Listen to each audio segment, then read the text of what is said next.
a brand new episode of All About Ads on NDTV Profit. This week we turn our focus to the e-commerce market in India, and the brand focus will be on Godrej Consumer Products Limited, where we'll be talking to Tarun Arora, who is the marketing head. But first, take a look at some ad news, beginning with ASCI's reaction to the PMO, talking about setting up a panel on monitoring ads. Have a look at this.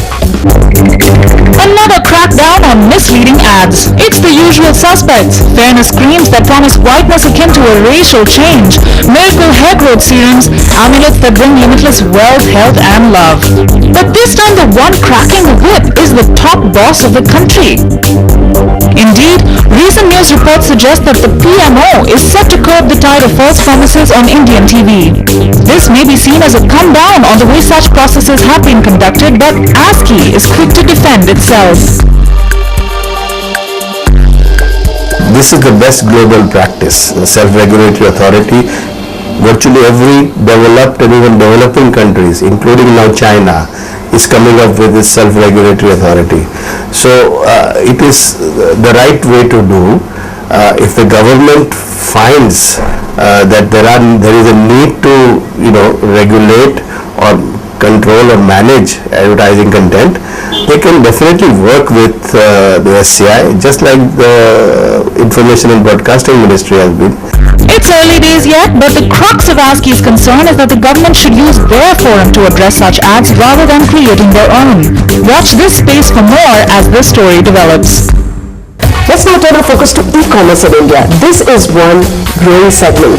We've been hearing of Amazon coming into India with its Indian operations, and of course Flipkart's latest commercials. So have a look at this. For 27-year-old Rakesh Nautiyal, buying online has turned into a habit. So whether it's buying groceries, ordering Chetan Bhagat's latest book at a discounted rate, or getting the much-awaited smartphone, he does it all on the internet.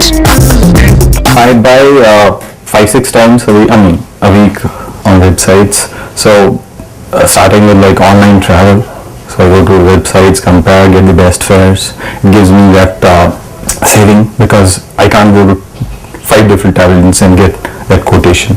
So I can just go online, compare the prices and buy travel. There are many others like Rakesh. Seher Motiwala chooses to buy her airline tickets online to avoid those massive airport queues.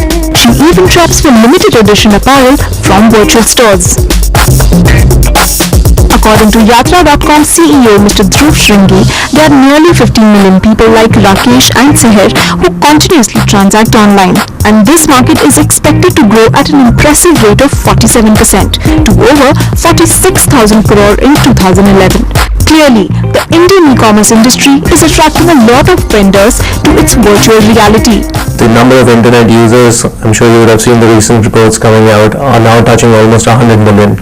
So from being a niche activity, which it was about 5 years ago, is becoming increasingly mainstream. It's no longer a scenario that you can say, I will focus on my offline distribution only, or offline marketing only, and not be available online, because your customer is there, right? They're spending increasing amount of time online.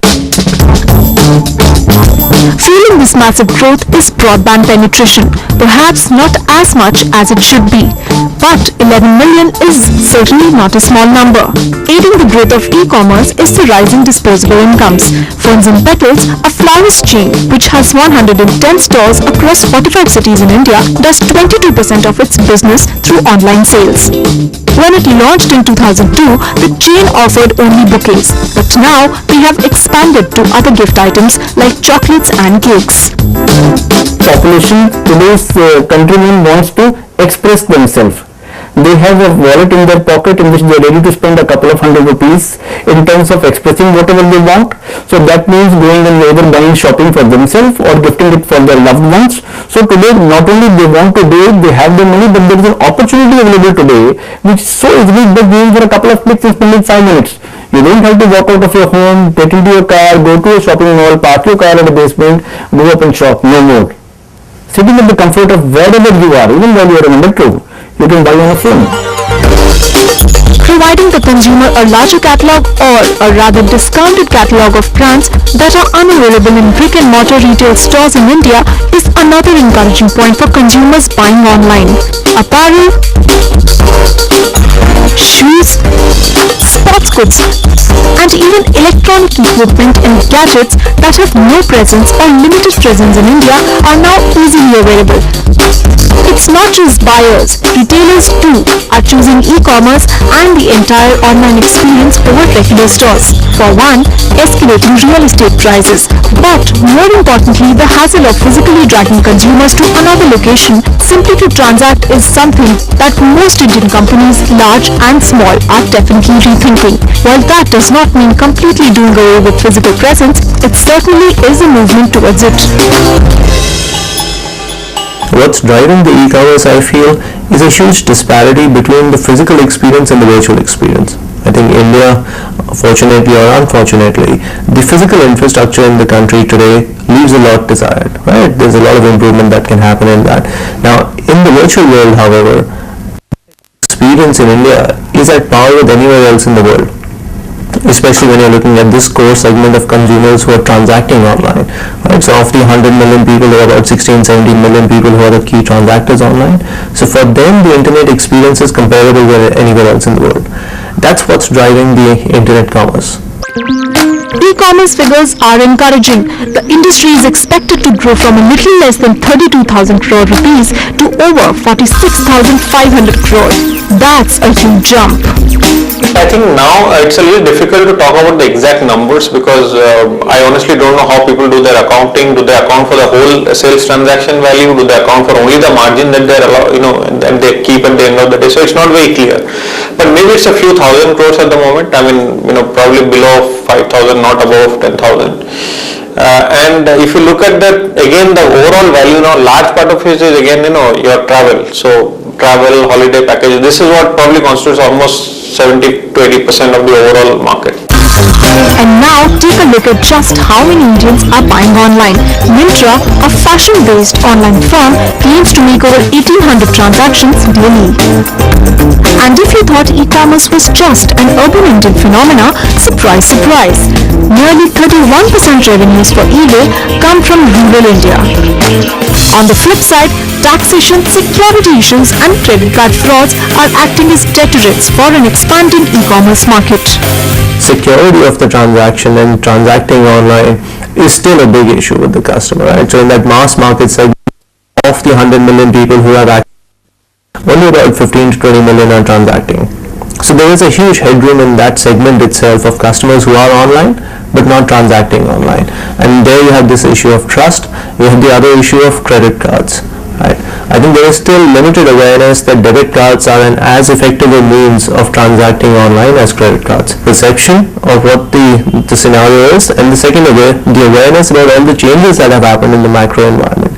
Those have still not percolated to the mass level. One of the biggest challenges of this industry is really the payments. If we really talk to the players, cash on delivery is not a very efficient and a reliable model. If the person refuses to pay, then your whole delivery costs, get charged back to you without any, making the sale. So I think, and if you look at the amount of credit card transactions that still hasn't become very popular, especially in smaller towns. I think one of the big advantages of online is it can actually reach out through the country without being physically present there. I think that is challenged by the amount of, credit card or online payment systems, that the popularity of those. So that's one big area where I think, I'm sure, with these people coming in, there will be some effort to, make these things more viable. Consumer education is the second part, because the large parts of India don't even, they don't know what they can probably buy. But companies like Flipkart are focusing on removing precisely these bottlenecks, and the company has tried to convey this in their recent television commercial. और कुछ fault निकला तो Flipkart.com पे no chance, और अगर हुआ भी तो replace कर देंगे. Replace? Awesome. What's going to be your first song? Ringer in the Roses. That's a classic. 30-day replacement guarantee on all products. Flipkart.com, the online megastore. We are using both traditional and the modern mediums of communication, which is offline and online. So we still see offline, which is the traditional radio, TV, print, being more efficient models of reaching to Indian audiences, because in India online hasn't evolved to an extent where Indians are spending a lot of time in terms of consuming media. Pick up him? Of course.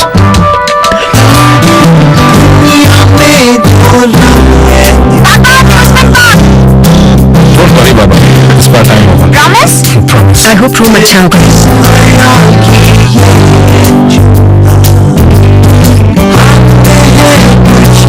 Really like the room. You know what? There's nothing like Indian food. Yatra.com के holidays पे सारी tension हम पे छोड़ दीजिए. आप बस मौज कीजिए. कस्टम्स की सेटिंग भी करता है क्या Yatra.com? Of course. Yatra.com, creating happy travelers. This is a way of our educating the market that we also provide hotels and holiday services. A customer today is interacting with us or buying from us 6 to 7 times a year. So once every 2 months a customer is coming and interacting. We advertise a lot on television for multiple reasons. One, to build brand obviously, right? Second, it's a very effective means of mass communication. And third is to achieve top of mind recall and saliency. All this amidst news of online biggie Amazon getting ready to launch its Indian operations. The question is, will the online giant be able to shake up things and spur online commerce? Amazon today, for example, is one of the leaders on cloud computing. So they have cloud servicing. So you have hosted services on Amazon, on the Amazon platform there. They have a couple of checkout processes which are very popular there. So these are various services when and if they plan to introduce in India. I think the Indian companies are going to benefit from using these services. Well, one thing is for sure, Amazon is likely to take the service level standards a couple of notches higher for India. Atahat Tarun Arora, who is the marketing head of Godrej Consumer Products Limited, will be joining us after this short break.